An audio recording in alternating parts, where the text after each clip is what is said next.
Porque se vocês forem esperar o Brasil virar uma Venezuela, aí o senhor vai ter que fazer igual o senhor faz agora no seu Twitter, que é fazer notas de repúdio por jornalistas que estão presos.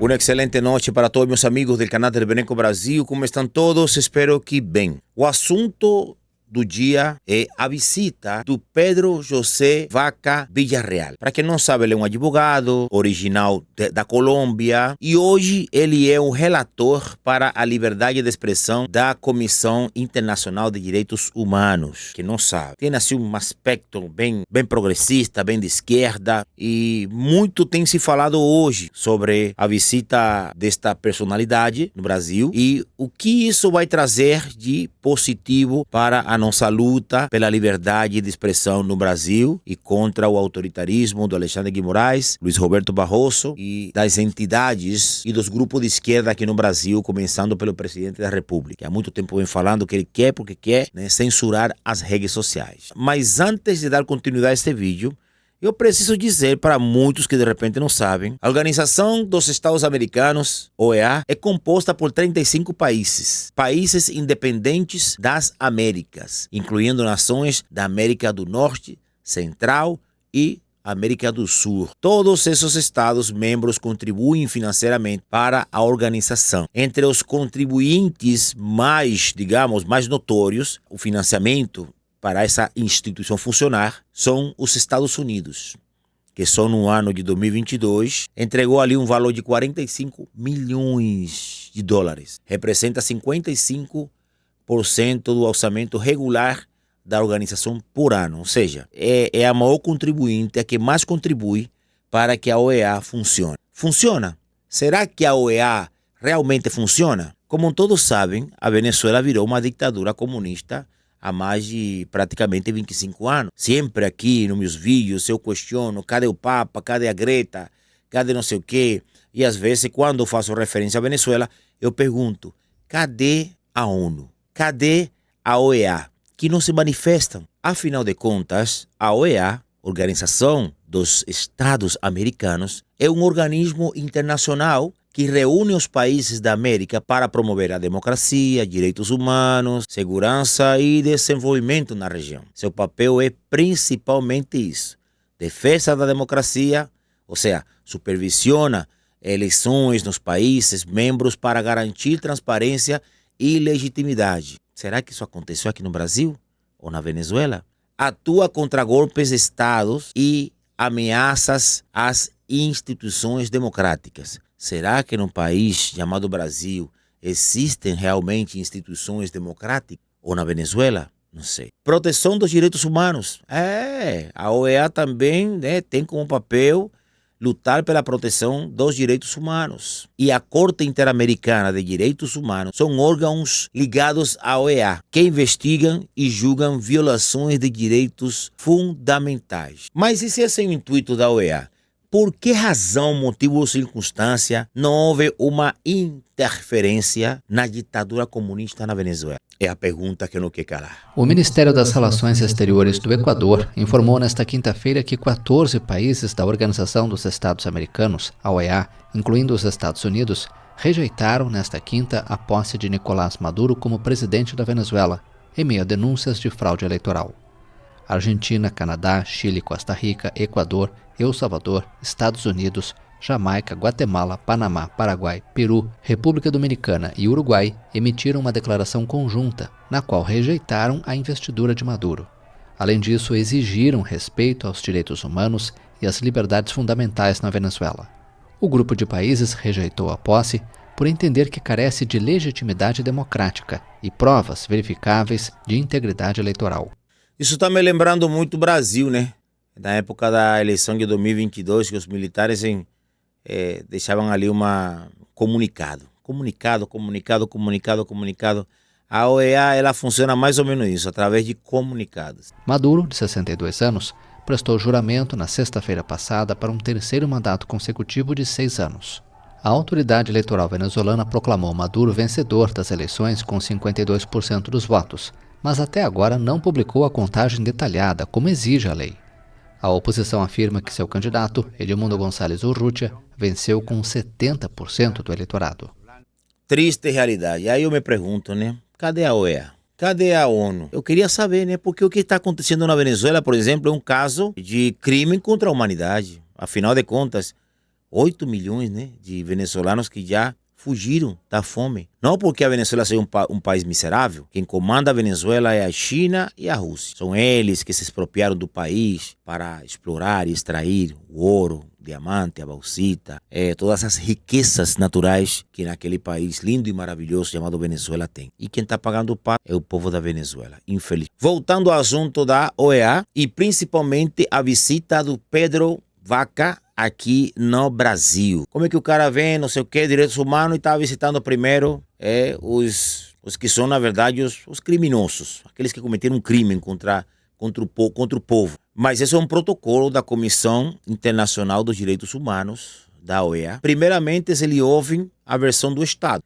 E tudo isso acontece porque existe um protocolo de soberania nacional, onde uma comissão internacional vem de fora para o Brasil, tem como protocolo ouvir primeiro o Estado. Qual é a minha opinião? Está errado. Eles deveriam de procurar primeiro as pessoas que foram vítimas dessas crápulas, na minha opinião. Mas é desse jeito que a comissão assim determina em seu protocolo de visitas aos países membros. Mas hoje eles se reuniram com a oposição e com aqueles que foram perseguidos pelo ministro Alexandre de Moraes e o Barroso e pela maioria dos membros do Supremo Tribunal Federal. Primeiro, o senhor esteve com o Barroso e o Alexandre de Moraes, que disseram a respeito da suposta tentativa de assassinato que eles sofreram.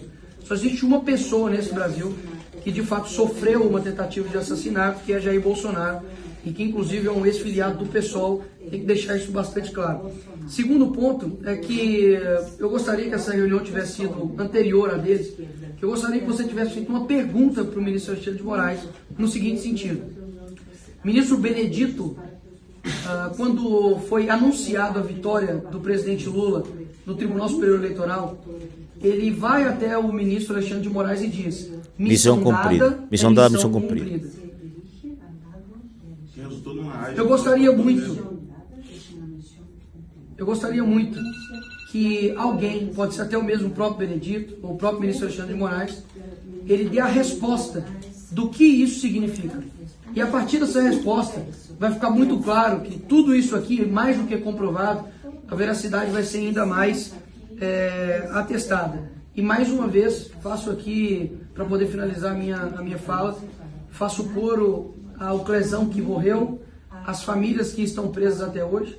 Tenho contato, por exemplo, com uma esposa chamada Norda, que tem o seu esposo preso, tem um filho de 8 anos, ela está grávida agora nesse momento, e que, enfim, está dependendo muito de pessoas como o senhor para poder ter a coragem, que eu vejo que falta em muitos homens na vida pública, para poder falar a verdade e expor ao mundo. Espero que o seu relatório não seja para lá ou para cá, mas ele seja verdadeiro, porque a verdade eu espero que ela prevaleça sobre esse cenário aqui. Obrigado, Pedro Vaca, e que o Senhor te abençoe. O único ponto que eu considero importante a gente considerar, valga-me a redundância, é que hoje quem é o presidente dos Estados Unidos é o Donald Trump. E quem mais dinheiro entrega nas mãos desta instituição que envolve ali um compilado de 35 países aqui da América, os Estados Unidos é quem banca praticamente mais de 50%. Então hoje a visão deles tem que ser muito correta. Até porque dentro do Brasil temos um político extremamente influente nos Estados Unidos, que é o Eduardo Bolsonaro, amigo íntimo do filho do presidente Donald Trump. E também tem uma relação próxima ao atual presidente dos Estados Unidos, Donald Trump. E também temos um dos membros mais, digamos, mais próximos do Donald Trump, que é o Elon Musk, que sofreu muito nas mãos do Alexandre de Moraes, com o bloqueio do X, onde naquele momento ele perdeu muito dinheiro, com o bloqueio das finanças, das contas da Starlink, para pagar supostamente multas, porque ele teria de alguma forma infringido leis do Brasil, e isso torna algo um tanto quanto pessoal. Não é à toa que o Elon Musk já veio a público publicando uma foto, inclusive no X, e colocando a frase que o Alexandre de Moraes, a qualquer momento, seria preso. Eu disse que as pessoas que estão aqui, por estarem aqui, eu estava no seu escritório, lá na sua sede. Nós corremos os riscos agora, a partir de agora, de sermos perseguidos no Brasil por estarmos vindo aqui denunciar o que está acontecendo lá. O senhor lembra disso? Eu falei que nós que estamos aqui, a partir de agora, somos alvos do STF. Desde então, Marcelo Bonhatton foi colocado em um inquérito por suas palavras, sendo que ele é um deputado federal, ou seja, ele é inviolável por suas palavras. Carla Zambelli foi decidido por uma corte aqui no Brasil que ela deveria perder o mandato dela pelas palavras dela. Bia Kicis colocado no inquérito por causa de suas palavras, eu colocado em inquérito por causa de minhas palavras, e muito provavelmente todos que estão aqui estão em inquéritos, não por roubar, não por desviar dinheiro público, não por cometer crimes, por nossas palavras. Nós somos parlamentares. Parlare é a nossa função. Nós temos a blindagem sagrada da Constituição de podermos falar o que nós quisermos. Olha o que diz aqui o artigo 53 da Constituição. Os deputados e senadores são invioláveis civil e penalmente por quaisquer das suas opiniões, palavras e votos. Ele pode defender o que ele quiser. Ele, como deputado federal, ele tem imunidade parlamentar para falar o que bem quiser, para defender o que ele quiser. O que ele quiser. É muito específica essa lei na Constituição. Que somos todos agora réus por nossas palavras. Então, quando o Marcelo Bonhatton disse que, pela nossa percepção, a Comissão Interamericana dos Direitos Humanos não faz parte da solução, mas parte do problema, eu sou obrigado a concordar com ele. Se alguma coisa tivesse sido feita desde as primeiras reuniões, talvez hoje nós não estaríamos nessa situação calamitosa, desastrosa que a gente se encontra. Então, eu poderia aproveitar esses 5 minutos para fazer uma defesa e explicar para o senhor todos os crimes que o STF cometeu contra mim. Eu preparei, bonitinho. Muito bonitinho eu preparei, mas eu não vou falar sobre mim. Eu fiz um vídeo sobre isso daqui ontem, não sei se o senhor assistiu. Assistiu? Porque 5 minutos não dá tempo. Quando uma investigação da Lava Jato descobriu que o ministro do STF estava envolvido no maior esquema de corrupção que o mundo já viu. E naquele momento, esse ministro, Dias Toffoli, que era presidente da Suprema Corte, decidiu censurar esse artigo dessa revista famosa, determinou que as revistas fossem recolhidas nas bancas de revistas e basicamente criminalizou qualquer um que falasse sobre isso. Al estilo Pablo Escobar, né? Ele mandava recolher o jornal todinho quando falavam mal dele. Ele se elegeu deputado federal, né? E aí, quando descobriram que ele tinha envolvimento, que ele era um dos chefes do tráfico de droga na Colômbia, né? Essa notícia ela veio a público. E ele, além de mandar recolher todo o jornal, praticamente do país todo, ele ainda tacou uma bombinha ali no jornal que fez a impressão da notícia. Em sequência, ele abriu um inquérito de ofício que é ilegal no Brasil. Entregou esse inquérito na mão do Alexandre de Moraes, o que também é ilegal, porque tem um sistema que faz uma distribuição aleatória. E o Alexandre de Moraes, há 6 anos, vem usado esse inquérito para destruir toda e qualquer pessoa que demonstre desaprovação com a Suprema Corte. Só por uns 2 minutos aqui, Mário. Pronto, encontrei um artigo aqui que diz que, no artigo 10, o inquérito deverá terminar no prazo de 10 dias, se o indiciado tiver sido preso em flagrante ou estiver preso preventivamente, contado o prazo. Nesta hipótese, a partir do dia em que se executar a ordem de prisão ou no prazo de 30 dias, quando estiver solto mediante fiança ou sem ela. Aqui tem outros artigos que especificam outros prazos, outras ordens, mas nenhuma delas chega a mais de 100 dias. Nenhuma delas chega a mais de 100 dias. E o Barroso e os ministros do STF interferem ativamente no Congresso. Quando nós tentamos e aprovamos uma lei para voto impresso, onde as leis da urna eletrônica, o voto seria impresso e cairia dentro de uma urna física, sem encostar nesse papel, o Barroso foi até o Congresso, chamou presidentes de partidos e falou com eles, dizendo, não é para passar essa lei. Eu proíbo. Se vocês passarem essa lei, vocês serão perseguidos. Isso saiu na imprensa. A Suprema Corte Brasileira atribuiu para si todas as decisões do Judiciário brasileiro. Não só a censura. E aí que está a questão. Quem reclamar disso é censurado. Recentemente eu recebi a Polícia Federal na minha casa, às 6 horas da manhã, com armas em mão, apontando para o meu filho. 6 horas da manhã, porque o Alexandre de Moraes queria pegar o meu celular e ver o que eu estava conversando com Elon Musk. É isso. Que vocês façam alguma coisa e façam valer a existência dessa instituição. Porque se vocês forem esperar o Brasil virar uma Venezuela, aí o senhor vai ter que fazer igual o senhor faz agora no seu Twitter, que é fazer notas de repúdio por jornalistas que estão presos, nota de repúdio por pessoas que estão presas em ditaduras. Mas eu nunca vi o senhor fazer uma nota de repúdio para Paulo Figueiredo, Rodrigo Constantino, Fiuza, para o Tavares, um jornalista português que ao entrar no Brasil foi impedido de entrar aqui pela Polícia Federal, pela Vicky, uma jornalista alemã que também foi detida no aeroporto. Eu nunca vi fazer uma nota de repúdio pelo Terça Livre, a maior empresa de jornalismo conservador que o Brasil já viu, que foi fechado a ofício para Alexandre de Moraes. E o Alan dos Santos, o dono dessa empresa, está foragido nos Estados Unidos. Foi um grande atraso para a direita no Brasil, o fechamento do Terça Livre, que hoje seria uma grande emissora de TV, né? Hoje seria uma grande emissora de TV, com certeza. Estados Unidos com mandado de prisão. Prisão. Um jornalista famoso que falava com milhões de pessoas todos os dias. Por favor, faça alguma coisa. Faça alguma coisa. Obrigado. Você percebe que quando ele relata o que ele vivenciou ali, uma polícia federal chegando na casa dele, apontando arma para todo mundo, inclusive para o filho dele, né? Ele ficou emocionado. Quem não ficaria emocionado, né? Pois é, meus amigos, o que esperar? Eu espero muita coisa. Só o fato de ter vindo a comissão até aqui já é um marco histórico. Ou isso já aconteceu outras vezes, por acaso. Já é um marco histórico.